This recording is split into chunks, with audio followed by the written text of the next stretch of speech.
Hello everybody and welcome back to another Royal Reviewer transmission, and today I'm going to be talking about a whole series of stories, of course, that always come out over the weekend. So I don't know about you, but I was off royal duty over the weekend and I went out and I had a fantastic time. I actually went to an engagement party, which was really lovely to be at. There was singing, there was dancing, there was a buffet, there was cake, there was everything. So I hope you had as a fantastic weekend as what I had. But I want to go straight into the first story of the day, which is, now, I thought this was all kind of done and dusted with, I thought it was all over, but stories keep coming back and harking back to earlier times when, of course, William and Catherine and Harry and Meghan were having their difficulties, shall we say. So this is with regards to Kate's resentment towards Meghan. So it's come out now, Robert Johnson has been speaking. I think it possibly has come from a latest book that he's written.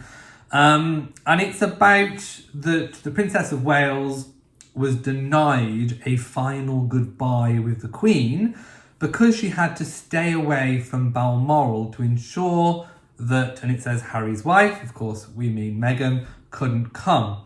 And this is what Robert Johnson claims.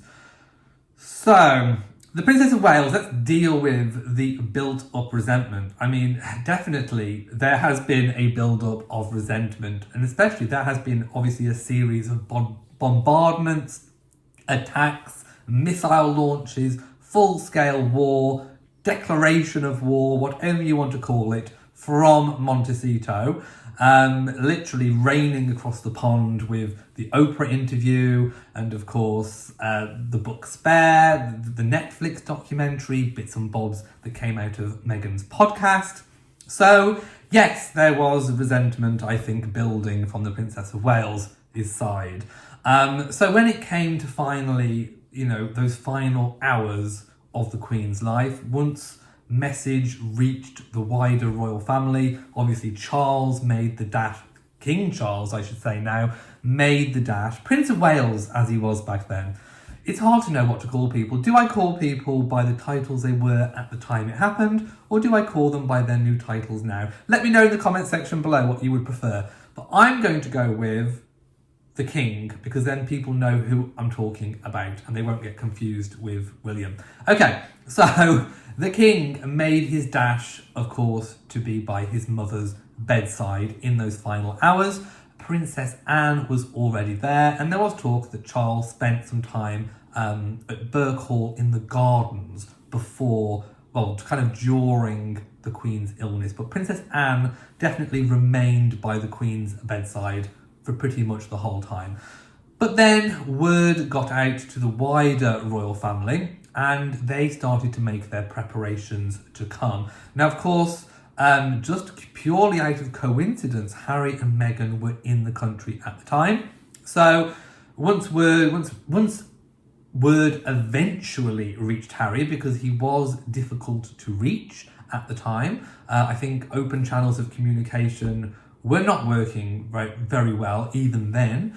So once word finally got to Harry, he made preparations to begin to leave and make their way to Balmoral, including Meghan. Then, of course, we got the extraordinary kind of flip-flopping of, that she's now not coming, and then that Catherine, as Duchess of Cambridge back then, wasn't going either. Now, it turns out, as it transpires, we think, the whispers, of course, are that King Charles didn't really want Meghan there at all. So he said, he kind of decreed, if you like, that he would like children and grandchildren only to be there, keeping it a very tight family private moment, immediate family private moment. So the perfect excuse was that Catherine would stay behind with the children, and then that provided the perfect excuse and justification for Meghan to be told not to come. And I think that's where this whole thing of Charles the king denying Meghan, sort of, almost cancelling her to come. I think that's where it comes from. I think he didn't want any tensions between brothers and all that kind of thing. So I think he did I think Catherine was the scapegoat really in all of this. She had a really good and close relationship with Her Late Majesty, and I'm sure that she would have loved to have been there by William's side, and also by her father-in-law's side, and the rest of the family as well. So I do feel I can understand that there would be an element of resentment built up from Catherine's side. Maybe thinking that, I suppose, Meghan wasn't directly to blame for her not going, but like I say, Catherine was the scapegoat. I think the real reason was that Charles and William didn't want Meghan to be there at that time. And therefore Catherine was made the scapegoat. So I'm going to read on just to see if there's anything that I haven't already talked about. So biographer Robert Johnson says in his latest book, so there is another latest royal book. My goodness, I'm losing track and losing count of the endless amount of royal books. Our King, the decision was taken to ensure Prince Harry didn't have an excuse to bring his wife, because he might have insisted if the Princess of Wales was there. But as well he might. He might just turn around and say, look, William has Catherine there, I want Meghan there. So definitely we're in scapegoat territory. The king said it was only for the children and grandchildren to be with the Queen. Johnson added that Charles wanted to stress that it was not appropriate for wives to attend, even though Sophie Wessex travelled to Balmoral. So, read between the lines, if you will, with that one. But privately, he wanted to say Meghan was not welcome, says Jobson. That is all what these whispers are alluding to, isn't it? But he couldn't, of course, say that to Harry. So he personally intervened and asked that Catherine stay back so that it was fairer for Meghan, fairer on Meghan. I suppose that she didn't lose as much face in that situation. He said that the Princess of Wales, who had stayed back at Adelaide Cottage, because of course they had moved house by that point, and was spotted leaving Windsor Castle to collect the children from school on the day, had wanted to be there with the Queen, but wasn't able to. In other words, she was this scapegoat. And as we know, meanwhile, William and the other royals arrived too late, and the Queen had sadly passed away. And of course, Harry, because of all this flip-flopping, can Meghan come, can't she come, blah, blah, blah, possibly arguing behind the scenes. He was late, much, much, much later than the others. I think the others possibly missed by a few hours. Harry was missed out by quite a few hours. News, I suppose this leads into, will there be some kind of reconciliation? Will there be a meeting between brothers when Harry does eventually come over? So I think we're definitely still getting this Harry in a hurry situation. I don't think he'll be here terribly long. I'm not sure if there is any court dates coming up around the time of the coronation. I should really have checked, but to be perfectly honest, I don't really care. I do think it's important that any press that did, I suppose, partake in phone hacking and other such unsavoury measures, I do think that they should be brought to task on it. So in a certain way, I do think that Harry and the other celebrities, the non-royal celebrities that are taking action, I do think they are right to do so. But in terms of getting into all of the court details, the finer details, I'm not actually that interested, to be quite honest. I just want to know, have they won or have they not won? And I think a lot of people perhaps probably feel quite the same. But I do think there will be lots of interesting details coming out, especially if Harry is revealing which things were hacked. Therefore, it may reveal which things that were reported were actually true or not. So we might actually get a few revealing tidbits about what actually was true or not. And those are the things that I am interested in finding out. So as soon as we know any more about that, I will of course let you know. But I don't know when the next dates are in terms of when Harry might want to be seen, visibly seen. Of course, as we know, he made it very public that he was there. He arrived at the front entrance. He definitely wanted to be seen. Definitely didn't want his privacy in that moment. I think he wanted it to be very high profile, as you might expect. I don't think he wants this to be sort of brushed under the carpet. So definitely having a high profile arrival definitely ensured that there is going to be some level of ongoing public interest in this. And I'm not sure which way it's going to go. I think it will all depend upon, I suppose, the evidence that is provided. But back to my point, I don't know if he's got anything coming up around the coronation date that would mean that he would have perhaps a little bit of a few days extended stay. I mean, he certainly wouldn't want to go to the coronation, fly back to California, and then only to fly back, within a week. I think that would be madness. And also, he would be accused of polluting the planet with all of his toxic fumes and all the rest of it.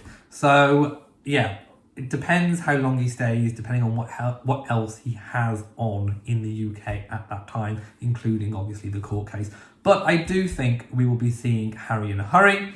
I think he'll fly in maybe a day or a couple of days before the coronation. He'll do the coronation. Then there was talk of him just flying off, literally on that same coronation day. I mean, not even going to any of the I suppose, celebratory dinner at the palace afterwards, or even staying for the concert.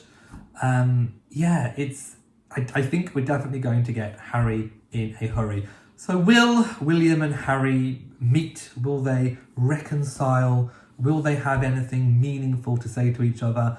I think it's doubtful. All the whispers are that it is going to be very much business on the day. They will be performing their duties. Of course, William does have an official role within the coronation. He will be swearing his allegiance to the king. So he will have a role. Prince George will have a role as page of honour. So Harry, I think the likelihood of them having time to mix together is not going to really happen on the day. Harry may not even attend, as I said, any of the after parts of the coronation.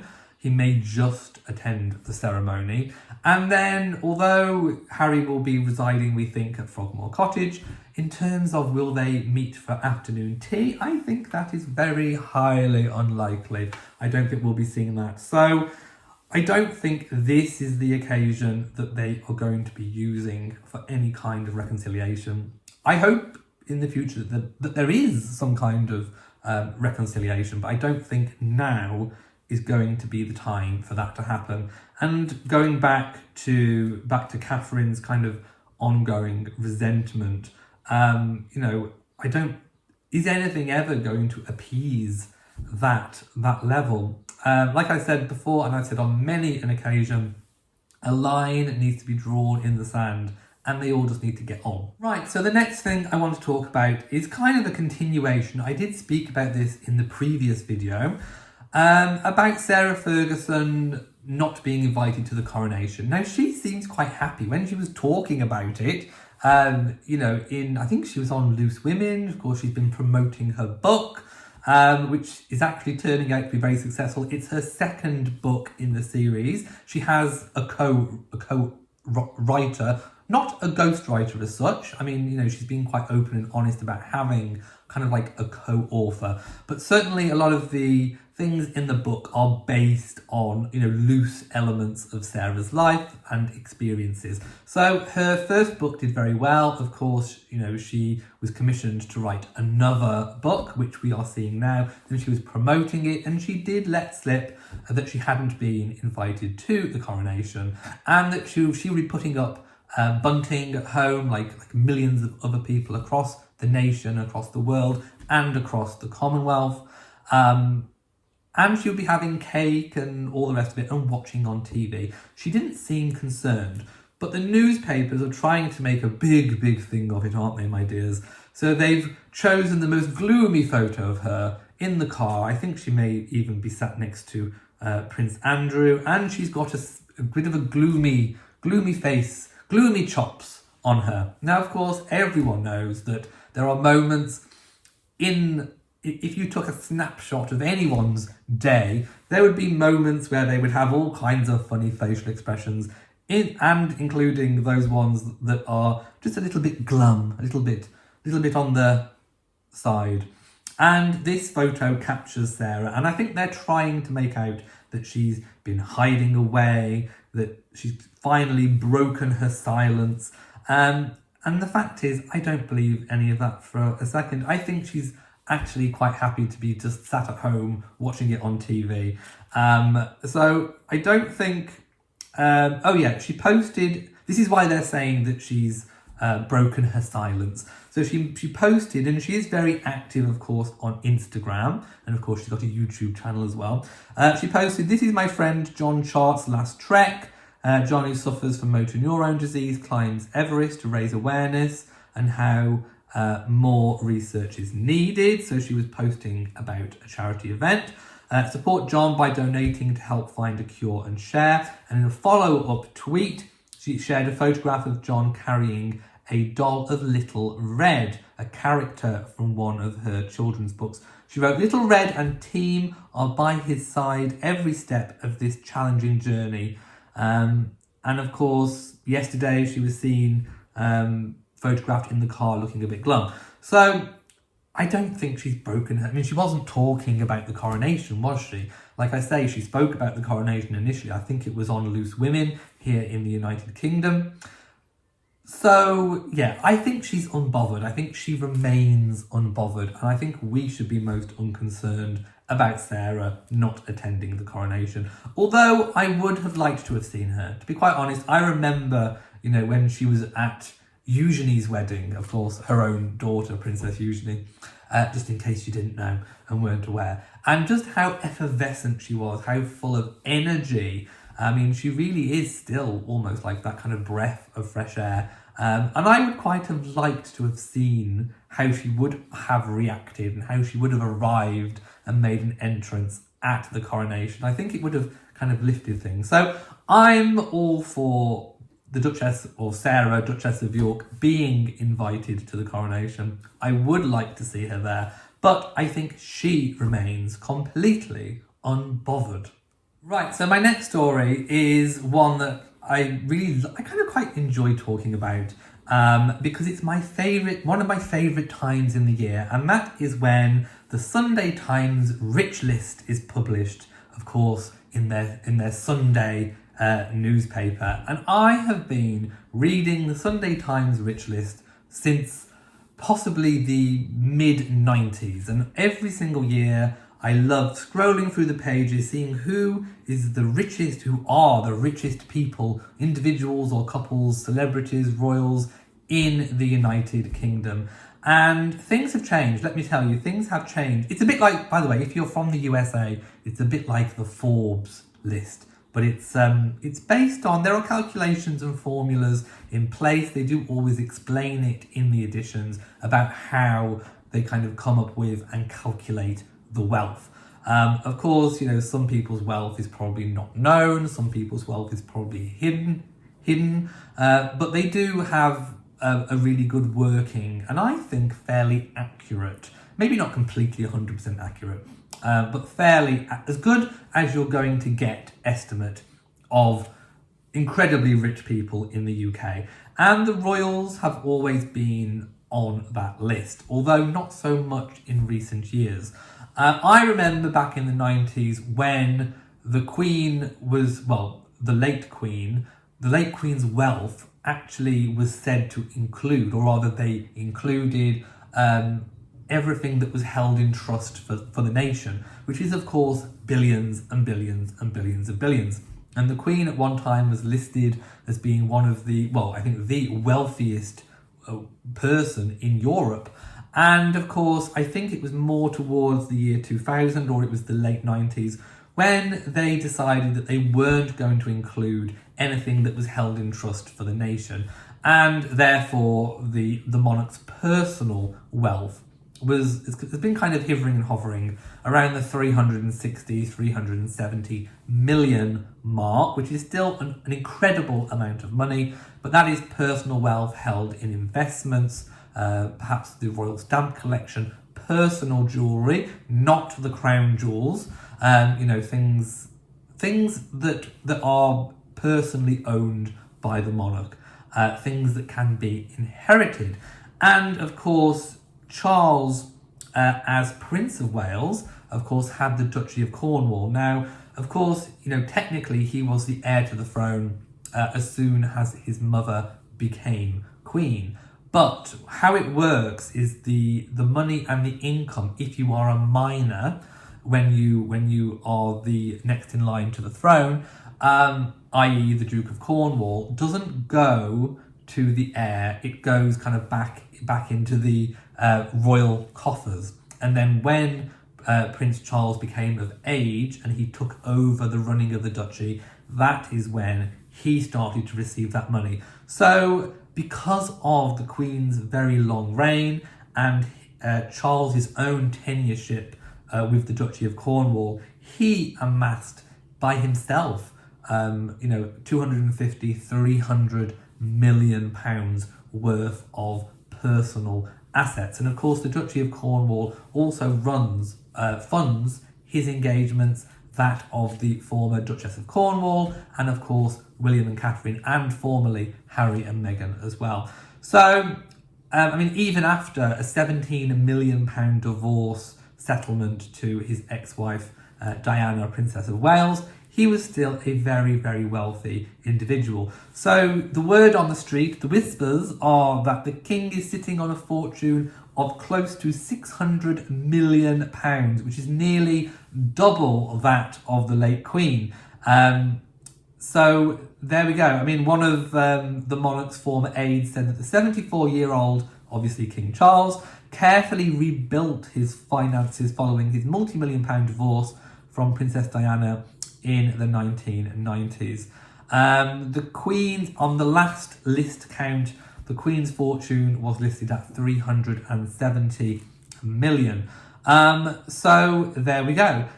Basically, we now have a monarch that is worth a lot more than the former monarch. And that, like I say, is it is completely related to the fact of how long Charles was Prince of Wales for. And of course, William will now be raking in that level of income.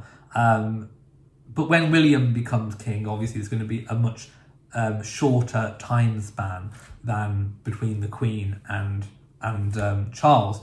So yes, it puts him in the same bracket as perhaps Elton John, Victoria Beckham. Oh my god, imagine being put in the same bracket as the Beckhams. So between 2011 and 2022, Charles increased the Duchy of Cornwall's annual profits by 42.6%. This took the amount to £25.4 million a year.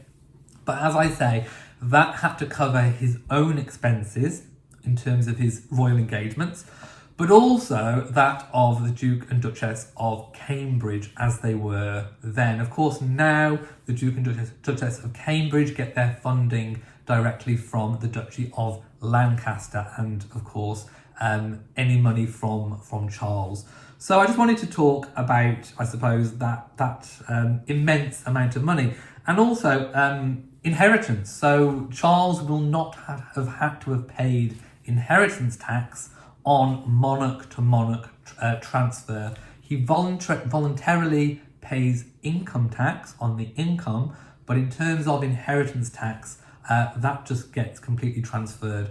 Any tax that would be paid inheritance tax wise would be for other members of the family if there was a tax eligible gift in the will to any individual. So if any amount of money, for example, let's just say the late Queen left £1 million to each of her grandchildren, that would come under regular tax laws, unless of course they were put in trust. So yes, basically King Charles is incredibly rich, almost twice as rich as his mother. So there we have it. We definitely don't have an impoverished monarch on our hands. Okay, so there we have it. That is my selection of royal stories that I wanted to talk about today. I will talk about what I'm wearing. So I'm wearing just a regular jacket and a casual top underneath because I'm feeling rather casual, of course, in my jewels. But I'm wearing the Queen's flower basket brooch. Of course, we haven't seen this yet make a debut on Camilla, but I can't wait. In fact, I'd love to see it on Catherine, to be quite honest. It's a gorgeous, gorgeous brooch. And I'm also wearing the honeysuckle tiara. Remember, I pretty much only ever wear royal replica jewels. So this is a gorgeous tiara, and I'm hoping you can see it at the top of my head. And I'm also today, which goes with my engagement ring, I'm wearing a replica of the famous Diana engagement ring, a blue Ceylon sapphire surrounded by diamonds. Oh, I wish it was real. If it was real, I would be on my way I would be on my way to Bora Bora, I think, by now. I would be coming at you live from an overwater bungalow on Bora Bora. So until I am full of royal actual jewels, I am going to bid you all farewell, and I hope you have a fantastic evening, and I will of course see you very, very shortly. So thank you for watching this video. If you have enjoyed it, then please give it a big old thumbs up.